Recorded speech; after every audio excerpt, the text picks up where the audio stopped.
Ça, tu sais, il y a celui qui connaît bien Internet, c'est Olivier, on va lui en parler. Léger, ici c'est porte de Choisy. J'ai commencé de toute façon. Pardon.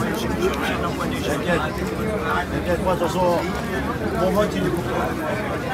Ici c'est porte de Choisy. Le parcours, tu peux nous dire jusqu'où on va, s'il te On plaît? va jusqu'à Ménilmontant. Ménilmontant.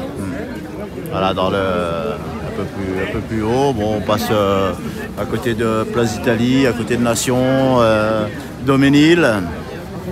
Il y aura une petite pause à Doménil. C'est un gros parcours, il y a pas à peu près 10 km? Ouais, 9,8.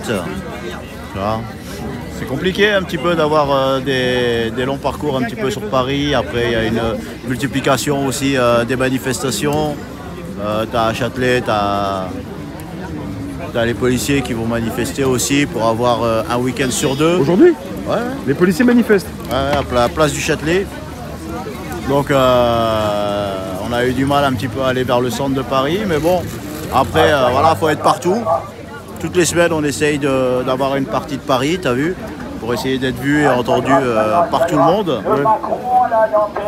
Et puis aujourd'hui, on est là hein, contre le pass sanitaire, contre l'obligation vaccinale.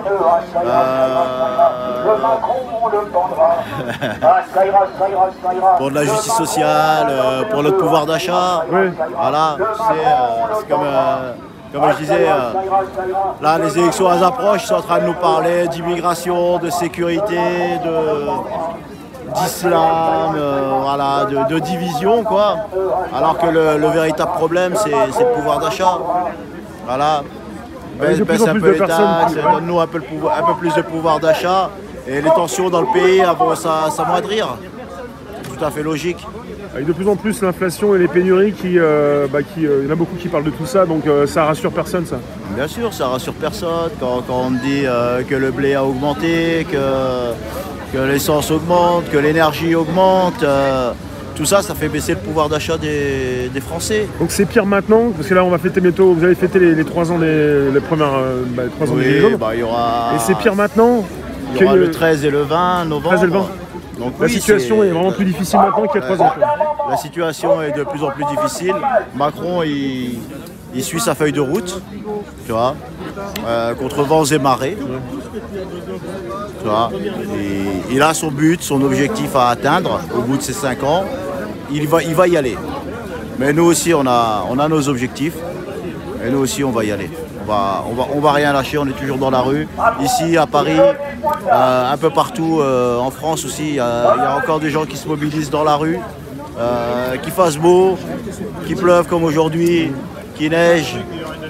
On continue à revendiquer, à demander un avenir meilleur, parce qu'on le mérite. Hein. On mérite un avenir meilleur.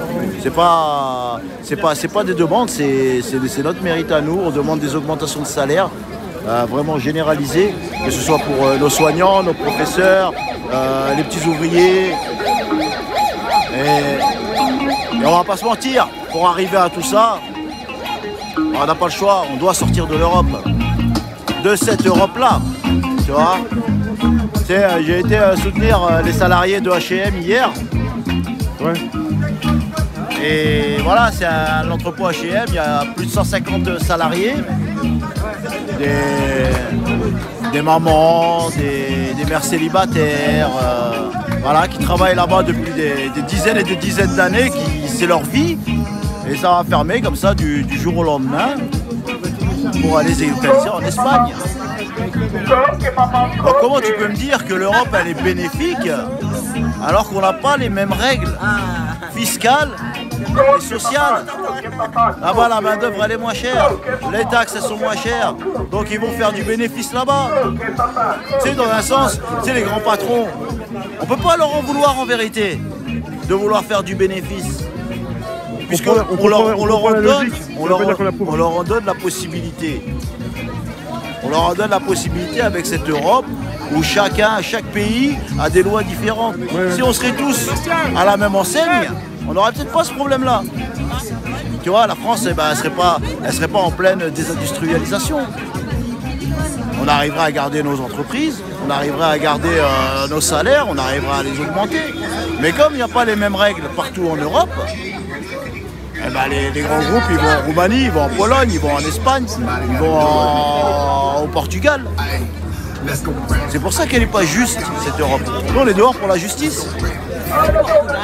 Comment? Ah, on parle direct fiscal européenne. Ou des délocalisations. On n'a pas les mêmes règles en France que... Oui, mais c'est pour ça que... Au Portugal, on n'a pas besoin de passe sanitaire pour y aller manger au resto.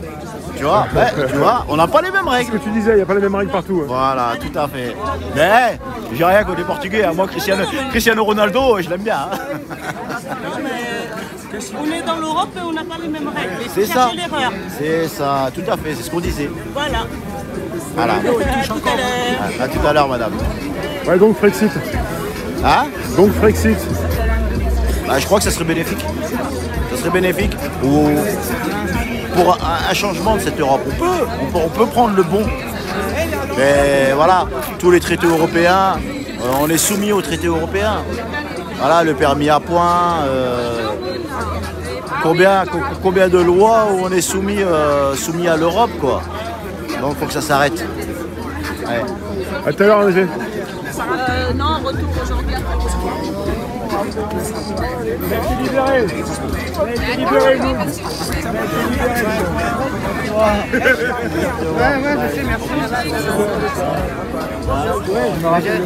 Comment ça va? On va bien.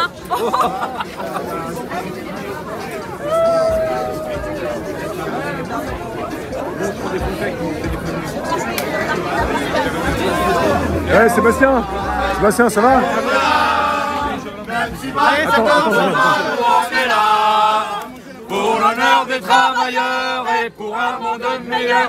Même si Macron ne veut pas, nous on est là. On est là. Salut, ciao, on est là, bravo vous. On est là. Ça va? On se retrouve. Ah ouais, salut. Je me disais quand.